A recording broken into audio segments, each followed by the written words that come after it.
Dokter anak selalu aware, ini kok kurang berat badan gitu, apalagi perkembangan gitu ya. Mungkin kadang beberapa orang tua itu masih belum sampai ke sana gitu, kadang sampai anak itu di usia 2 tahun atau 4 tahun, dia cuman diem aja itu orang tuanya biasa aja gitu lah. Ini mungkin di kesempatan ini gitu ya, saya juga ingin menyampaikan ke orang tua bahwa perkembangan yang perlu apa namanya, diperhatikan oleh orang tua itu bukan cuman pertumbuhan seperti yang tadi disampaikan. Jadi perkembangan itu juga gitu. Assalamualaikum warahmatullahi wabarakatuh. Kembali lagi di Motivatalk, persembahan dari Motiva Consulting. Saya Faza Fitri Fadlia sebagai MC pada podcast hari ini. Hari ini kita akan ngobrolin topik yang menarik nih, yaitu tumbuh kembang anak. Dan di samping saya sudah ada narasumber ahli psikolog anak, yaitu Bu Dian eh, Rahmawati, MC psikolog. Baik nih, Bu Dian, gimana kabarnya hari ini? Alhamdulillah. Ya, alhamdulillah sehat ya, Bu. Iya. Ya, oke, di sini kita akan membahas tentang tumbuh kembang anak. Nah, sebagai orang tua atau pengasuh, pastikan kita di sini pingin yang terbaik buat anak-anak kita. Tapi proses tumbuh kembang anak ini tidaklah instan atau tidak seragam. Jadi, perkembangan anak itu bukan sulap, bukan sihir gitu. Jadi setiap anak adalah individu yang punya keunikan dengan kecepatan dan gaya perkembangan yang berbeda-beda. Oleh karena itu, sangat penting bagi kita sebagai orang dewasa untuk memahami tumbuh kembang anak. Nah, sebelum membahasnya lebih dalam tentang tumbuh kembang anak nih, kita bahas dulu apa sih yang dimaksud tumbuh kembang anak itu. Menurut Budian, apa sih tumbuh kembang anak itu dan mengapa penting bagi orang tua untuk memahami ini? Oke, aku jelasin satu-satu ya. Ya, Jadi ada tumbuh dan kembang, pertumbuhan dan perkembangan gitu ya. Kalau pertumbuhan berarti itu terkait dengan tumbuh, proses tumbuh berarti berhubungan dengan berat badan, tinggi badan. Makanya kenapa setiap bayi itu pasti dicek berkala oleh petugas kesehatan atau dokter anak gitu. Jadi tingginya bertambahkah atau beratnya bertambah atau tidak. Kalau misalnya tidak bertambah berat badan berarti kan harus dievaluasi kenapa ASI-nya, kenapa susunya kurang enggak, itu yang disebut dengan tumbuh atau pertumbuhan. Terus perkembangan, kalau perkembangan berarti aspeknya lebih luas lagi gitu. Kalau tumbuh hanya seputar tinggi badan dan berat badan, fisik kalau ya. tumbuh berarti lebih luas lagi, berarti ada motorik, ada fisik, terus ke kaki. Jadi seluruh fungsi perkembangan anggota tubuh itu sendiri, seperti kaki, tangan, mata, telinga, hidung, mulut gitu. Apakah itu berkembang dan sesuai dengan tahapannya, misalnya kayak kekuatan kaki, berarti dia sudah kuat untuk berjalan nggak di usia misalnya 1 tahun, prakteknya 18 bulan. Terus proses bicara, mulut, berarti mulutnya berkembang tidak gitu, dia bisa berbicara usia berapa, sesuai dengan usianya tidak, bisa mendengar tidak, menerima informasi dari sensori suara, bisa menangkap, apa namanya, instruksi atau tidak. Jadi seperti itu, perbedaan pertumbuhan dan perkembangan lebih ke seperti itu. Oh ya, terus, berarti tumbuh dan kembang ini berbeda gitu ya? Lalu mengapa sih orang tua penting untuk memahami tumbuh kembang anak ini ya, Bu? Gitu. Oke, karena pertumbuhan dan perkembangan itu sangat penting untuk anak-anak gitu ya. Jadi memang orang tua itu kenapa harus aware, karena memang anak ini tambah tinggi enggak gitu, tambah berat enggak, itu aja itu penting. Dokter anak selalu aware, ini kok kurang berat badan gitu, apalagi perkembangan gitu ya. Mungkin kadang beberapa orang tua itu masih belum sampai ke sana gitu, kadang sampai anak itu di usia 2 tahun atau 4 tahun, dia cuman diem aja itu orang tuanya biasa aja gitu lah. Ini mungkin di kesempatan ini gitu ya, saya juga ingin menyampaikan ke orang tua bahwa perkembangan yang perlu apa namanya, diperhatikan oleh orang tua itu bukan cuman pertumbuhan seperti yang tadi disampaikan. Jadi perkembangan itu juga gitu, jadi dari kemampuan bicaranya, kemampuan motoriknya gitu, kemampuan sensorinya gitu, terus habis itu kemampuan bahasa, kognitif. Jadi semuanya itu juga harus diperhatikan gitu, apakah anak ini sesuai dengan anak seusianya gitu. Jadi ketika seorang anak itu di usia misalnya 1,5 tahun dia belum bisa berjalan gitu, berarti orang tua ini harus kemana gitu. Nggak boleh cuman, "Oh nggak apa-apa." Kalau orang zaman dulu kan mesti kayak gitu ya, "Oh Mikirnya mungkin gitu. jalan dulu," atau, "Oh ngomong dulu nih," gitu, nggak apa-apa terlambat itu nggak boleh gitu. Jadi orang tua itu harus aware gitu, harus tahu red flag-nya anak-anak. Kalau di sini kami sebut red flag ya. Jadi red flag itu kayak batas Atas. ambang, itu boleh atau tidak gitu. Seperti kalau berjalan itu di usia 18 bulan, itu kalau tidak belum berjalan di usia 18 bulan berarti terus ke dokter gitu ya. Terus kalau misalnya 2 tahun anak itu belum menunjukkan satu kata pun berarti dia harus ke dokter gitu, ke dokter tumbuh kembang, dia harus terapi, harus apa nih dievaluasi gitu.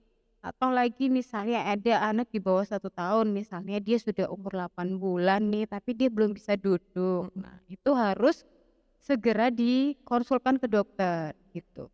Kenapa bukan psikolog? Boleh, tapi memang kalau untuk bayi biasanya kan ke dokter anak Dokter anak, ya iya. gitu. Dokter anak dulu sekalian imunisasi atau ke petugas puskesmas misalnya. Itu juga bisa gitu. Jadi mungkin di situ mereka akan memberikan rujukan karena di puskesmas pun itu sebenarnya sudah bisa melakukan screening. Iya, screening tumbuh kembang itu bisa dilakukan di puskesmas, benar.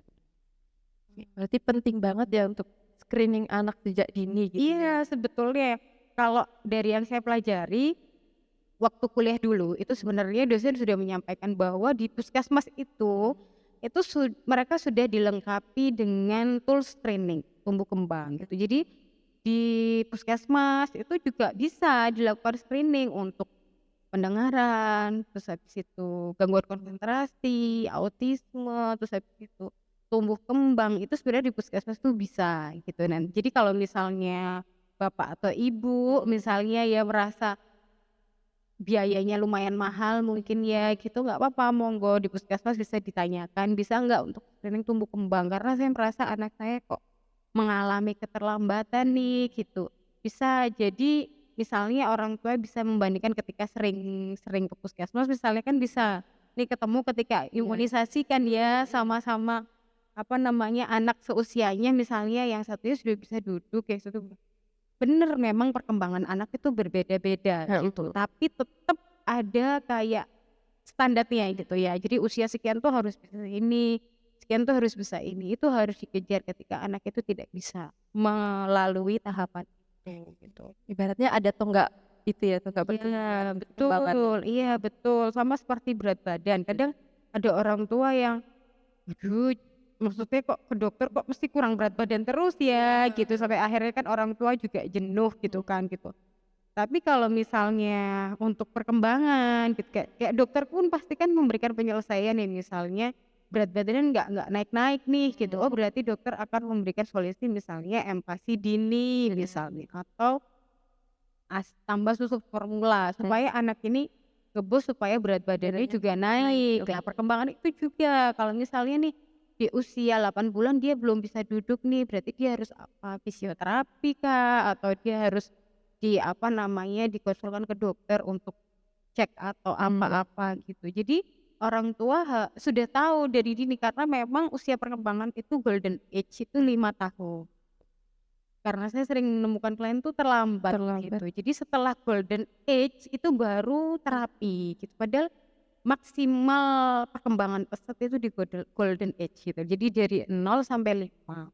Kan mesti selalu digaungkan ya Golden golden age, age gitu. iya. Ternyata golden age itu semua aspek gitu ya, termasuk bicara, motorik, bahasa, perkembangan dan semuanya di usia 5 tahun. Setelah 5 tahun memang ada perkembangan tapi nggak semaksimal di usia 5 tahun. Kayak berbicara tentang aspek yang tadi Ibu sebutkan itu, aspek apa saja sih Bu yang harus dipantau oleh orang tua gitu, mengenai tumbuh kembang anak? Oh gitu.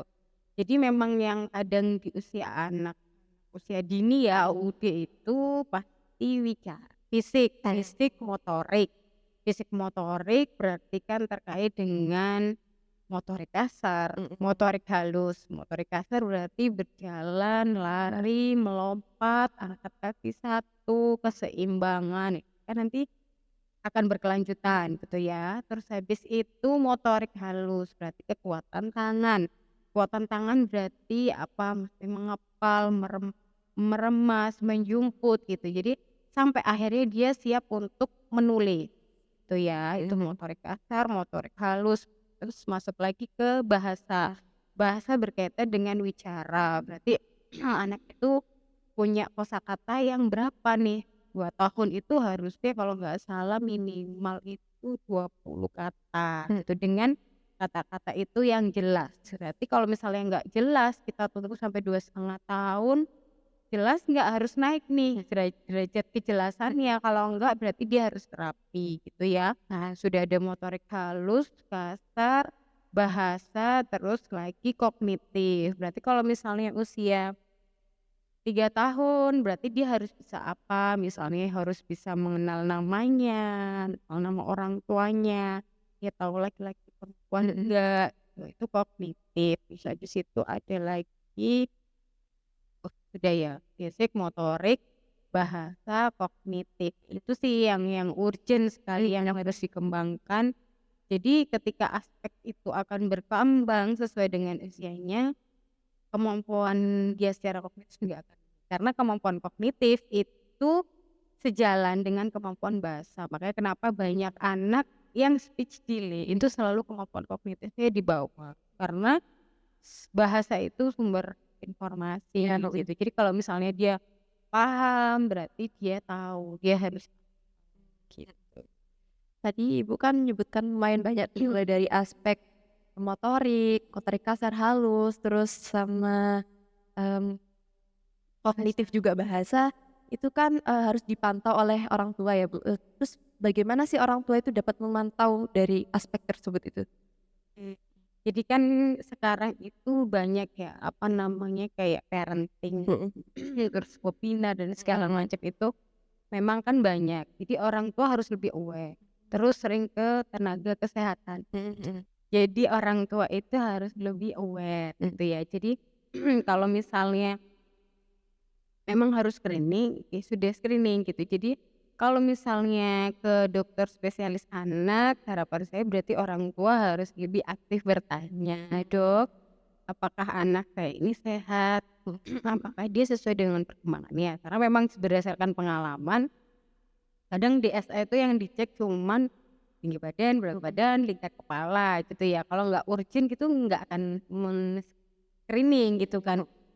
Jadi mungkin orang tua harus lebih rewel ya gitu. Jadi harus tanya nih, "Dok, apakah anak saya sesuai dengan perkembangan seusianya?" Gitu. Kalau misalnya ada yang kurang apa nih gitu, saya perlu stimulasi apa untuk anak saya gitu. Terus orang tua juga harus aktif gitu kan, sekarang kan banyak kelas stimulasi anak usia dini itu nggak cuma di sekolah aja gitu, bahkan informal, kegiatan informal tuh banyak gitu ya, mulai dari dia 6 bulan sampai 5 tahun gitu. Jadi orang tua nggak boleh ketinggalan, harus aktif dan nggak boleh menyia-nyiakan waktu untuk perkembangan anak. Jadi, sebagai orang tua itu pentingnya untuk kesadaran gitu, untuk memahami tumbuh kembang anak gitu ya. Iya, Bisa penting. dengan webinar, terus kelas itu, kelas stimulasi anak seperti itu ya, Iya, Bu. betul. Kalau misalnya DSA itu kadang menggaungkan sekarang kan ya, harus meningkatkan stunting. Mhm. Jadi memang stunting itu kan efeknya nanti juga ke intelijensi juga Mhm. gitu ya. Jadi anak itu selain butuh gizi, dia juga butuh stimulasi. Stimulasi didapatnya dari mana? Dari kesadaran orang tua dan keaktifan orang tua gitu ya. Jadi nggak cuman anak dikasih gadget aja enggak, terus nggak dikasih gadget nggak diapa-apakan juga enggak gitu. Iya. Terus anaknya ini diapain nih gitu maksudnya. Berarti kan harus kasih stimulasi di rumah. Terus orang tua harus apa? Orang tuanya harus aware, tanya, cari tahu apa nih kebutuhan usia sekian sampai sekian gitu. Apa nih, apa namanya, stimulasi yang bisa dikasih, misalnya kayak memasukkan bola dari ember, kan di rumah pasti ada ember Iya, nih, heeh. memindahkan bola ke ember, terus habis itu memindahkan air dari botol. buka tutup botol, ternyata gitu itu juga bentuk stimulasi, cuman orang tuanya mau nggak gitu. Nah gitu-gitu itu mungkin yang lebih digaungkan oleh orang tua, sehingga orang tua juga ikut terlibat dalam proses stimulasi anak. Jadi, stimulasi itu bisa dari hal-hal sederhana seperti Iya. itu ya, Bu? Betul, Kak. Misalnya nih, orang tuanya jemur baju nih gitu, kalau jemur baju itu kan ada jepitan. Iya, Lah pas pasang jepitan itu juga bentuk stimulasi gitu. Terus kayak orang tua nih narik jemuran nih gitu, anaknya bantu narik, proses menarik itu juga bentuk stimulasi. Cuman kan kadang orang tua, "Ah ribet nih," gitu, tapi ya memang harus ribet gitu. Kalau misalnya nggak ribet, anaknya cuman didiemin aja tidak ada stimulasi malah jadinya salah. Jadi dengan adanya stimulasi-stimulasi tersebut, perkembangan anak ini jadi optimal gitu Iya ya? betul, karena anak semakin bagus, sehat perkembangannya, anaknya juga semakin pinter kan, itu karena dia kayak kan stimulasi dari orang tua ya. Jadi kalau misalnya orang tuanya bisa nih, apa namanya, ada kos sendiri untuk misalnya kasih stimulasi anaknya ya nggak apa-apa gitu, tapi kalau misalnya nggak ada ya berarti orang tuanya yang kasih stimulasi. Eee, Perkembangan ini pasti ada dipengaruhi oleh beberapa faktor ya, Bu. Apa saja sih yang mempengaruhi proses tumbuh kembang anak itu sendiri? Oke, kalau faktor pasti dari lingkungan, gitu ya. Dari lingkungan, kalau tadi kita ngomongin tumbuh berarti dia dari segi makanan gitu ya, terus habis itu, apa namanya, pola asuh, terus habis itu dia diasuh siapa, orang tuanya kah, terus pendidikan orang tua itu juga berpengaruh, terus habis itu komunikasi pasangan dengan pasangan, apa namanya, kolaborasi antara suami dan istri itu juga berpengaruh. Jadi pertama pasti lingkungan, terus yang kedua kan memang dari bawaan badannya, kalau dia sehat, nggak gampang sakit, itu mungkin pasti lebih bisa menyerap stimulasi itu lebih cepat daripada anak yang misalnya sering sakit gitu ya. Tapi bukan berarti kalau dia sering sakit tidak bisa stimulasi, itu enggak, tapi tetap tetap akan bisa masuk, cuman kan nggak semaksimal kalau dia sehat, itu sih. Berarti ada dipengaruhi oleh faktor natur dari dalam dan nurture gitu ya? Iya betul, seperti teorinya ya Iya, gitu. Jadi memang kepribadian, perkembangan semuanya dipengaruhi dari lingkungan dan dari dalam. dalam. Iya. Ini, iya, Bu, kan ini ada beberapa orang tua nih yang sering khawatir anaknya, "Kok anak saya umur setahun ini belum itu ya, belum bisa jalan." Padahal setahun itu memang ada batasnya kan, tonggak tertentu gitu. Bagaimana sih, Bu, untuk mengatasi kekhawatiran orang tua yang seperti itu?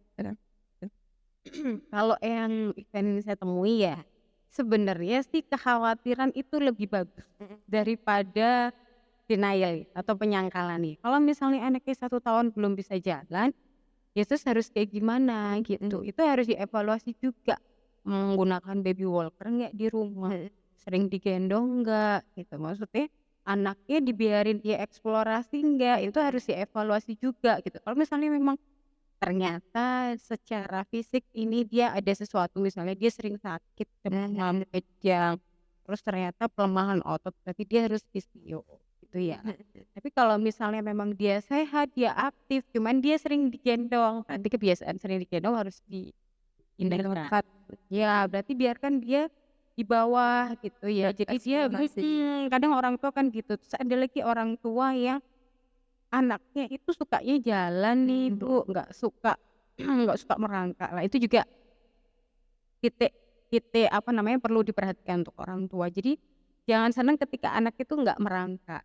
Proses merangkak itu juga proses apa namanya, kematangan motorik kasar anak gitu. Jadi kalau misalnya dia nggak 1 tahun tuh belum bisa jalan kaki, tapi dia merangkak nih kemana-mana, oh ya nggak apa-apa gitu. Kan batasnya dia bisa jalan itu 18 bulan gitu ya.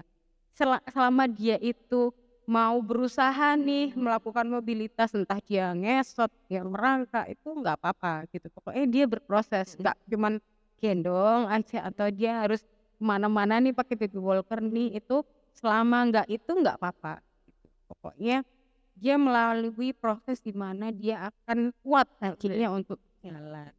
Bertahap gitu ya? Iya gitu. Jadi ada juga saya pernah menemukan tuh anak 6 bulan itu dia sudah jalan. Sudah jalan Iya, gitu dan cepat itu ya. luar biasa Mhm, dan orang tua itu mesti kan bangga ya mhm gitu, mhm, cepet banget ini 6 mhm bulan. mhm. Malah itu yang berdasarkan beberapa ahli mengatakan bahwa seperti itu nanti berpengaruh ke kekuatan tangannya, karena merangkak, proses merangkak itu Mhm, sangat penting untuk anak-anak, tapi ada juga yang anak tidak merangkak. Makanya kan kenapa kalau di perkembangan tuh ada simulasi merangkak mhm, juga gitu, di kelas-kelas simulasi tuh ada kelas simulasi merangkak, karena se-urgent itu merangkak itu gitu. Jadi nanti itu kan diarah untuk merangkak gitu. Jadi dengan merangkak tangannya lebih kuat, punggungnya lebih kuat, jadi terus lututnya juga lebih kuat untuk menopang tubuhnya gitu. Jadi keseimbangannya terbentuk dari merangkak. Oh ya berarti intinya, kekhawatiran ini wajar ya Bu, dan kalau bisa Harus harus harus harus harus. Jadi orang tua itu harus selalu aware, selalu khawatir mhm, kalau misalnya anaknya ternyata nggak bisa sama perkembangannya. Perkembangan ya saya iya katakan ini perkembangan. perkembangan, beda dengan proses belajar di sekolah gitu. Soalnya kalau perkembangan ini kejar-kejaran sama waktu, apalagi sekarang itu banyak delay pada anak, entah delay motorik, delay bahasa, Bahasa. itu banyak. Jadi orang tua perlu aware dan perlu khawatir. Seperti itu ya. Mmm. Terus, ada nggak sih Bu, yang harus diperhatikan oleh orang tua nih, agar supaya anak ini dapat tumbuh kembang secara optimal gitu ya, Oke, kalau tips-tipsnya mungkin? terkait dengan optimalisasi perkembangan, kembali lagi ke pertumbuhan itu tadi, anak harus sehat dulu, Mhm isinya terpenuhi dulu.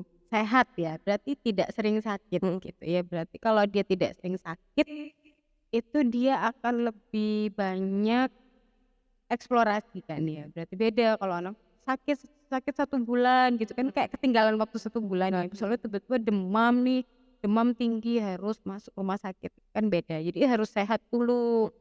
Nanti kalau misalnya anaknya sudah sehat, berarti tinggal stimulasinya dimasukin gitu, berarti orang tuanya sering baca buku atau aktif nih ikut mhm mhm, parenting, kan banyak parenting iya, gratis di YouTube itu ya, gitu. Jadi menurut DSA ini atau menurut psikolog pakar ini atau misalnya dokter tumbuh kembang ini, misalnya anak itu harus sering diajak ngobrol, misalnya dibacakan buku cerita gitu, ya nggak apa-apa diikutin aja gitu. Pokoknya anak itu belajar itu kan dari orang tuanya mhm gitu. mhm, Jadi media belajar ya sama orang tuanya, tubuh orang tuanya gitu. Misalnya mana mata, mana hidung, itu kan di usia 2 tahun tuh anak sudah bisa harus iya tahu, mengenali ya mata mana mata, hidung mana, mulut nanti sudah bisa menunjuk mhm, fungsi baru. Mulut untuk apa, hidung untuk apa Nak, mata untuk apa, lah dia mana mama, mana papa, lah itu kan pasti orang tuanya yang harus ngajarin iya gitu. bener, Misalnya hari ini dia nggak ngerti, besok diulang lagi gitu. Jadi sampai anak itu mengenali dulu mhm, siapa dia gitu kan, siapa orang tuanya, itu dulu. Jadi sekitar dia itu dia harus pelajari dulu mhm mhm. sendiri. Peran orang tua penting banget ya Bu untuk Iya, betul betul, makanya kenapa kadang ya pilihan masing-masing sih Mbak, gitu kan. Ada orang tua terus kalau orang tuanya sibuk kerja gimana nih, iya, gitu kan, harus sama nenek. Sebenarnya parenting kan dilakukan pasti orang tua, mhm gitu mhm, ya. Saya nggak maksudnya nggak yang harus orang tua yang nggak harus bekerja, ibu rumah tangga itu juga bagus, cuman kan kadang ekonomi itu kan harus dipenuhi ya. iya, Ibu sama bapaknya harus bekerja lah. Kan bekerja nggak mungkin juga sampai malam, kalau misalnya sampai malam pasti ada waktu sebelum anak tidur, harus diluangkan gitu kan ya. Entah itu bacakan buku untuk anak ya, selelah-lelahnya orang tua memang harus interaksi sama anaknya, karena itu kan memang anaknya gitu. mhm, Tapi ya kembalikan lagi gitu, kalau misalnya sampai terlambat, kan nanti kan yang repot juga orang orang tuanya tua juga juga, gitu. Sebenarnya kalau pengalaman saya memang ketemu orang tua, rata-rata memang anaknya terlambat karena memang orang tuanya sibuk kerja. Anak tinggal sama neneknya, neneknya capek, mhm, stimulasi juga neneknya kan sudah capek iya, nih gitu. Akhirnya kan kasihnya TV, nggak gadget kok Bu, nggak HP, cuman mhm, TV, TV, kan sama sama aja. aja, Terus kadang dikasih video YouTube, videonya bukan bahasa Indonesia, bahasa Inggris. Terus kadang orang tua itu ada beberapa yang dia bangga ketika dia itu mengenalkan bahasa Inggris. Padahal anak itu adalah awal itu bahasa ibu. Kalau bahasa ibunya bahasa Inggris oke gitu ya maksudnya.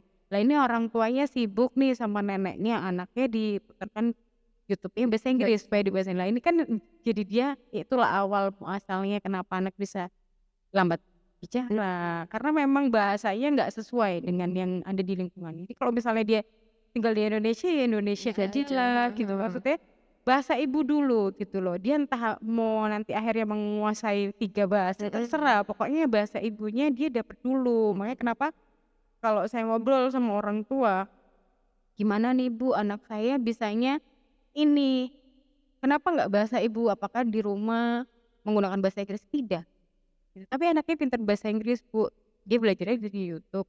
Kan aneh kan jadinya gitu. Orang tua kadang ya ini yang jadi salah mispersepsi kan di situ. Makanya kembali kayak saya sarankan kalau misalnya bahasa ibunya adalah bahasa Indonesia, ya sudah bahasa Indonesia aja. Nanti entah umur sekian nanti dia mau les bahasa Inggris di mana gitu terserah.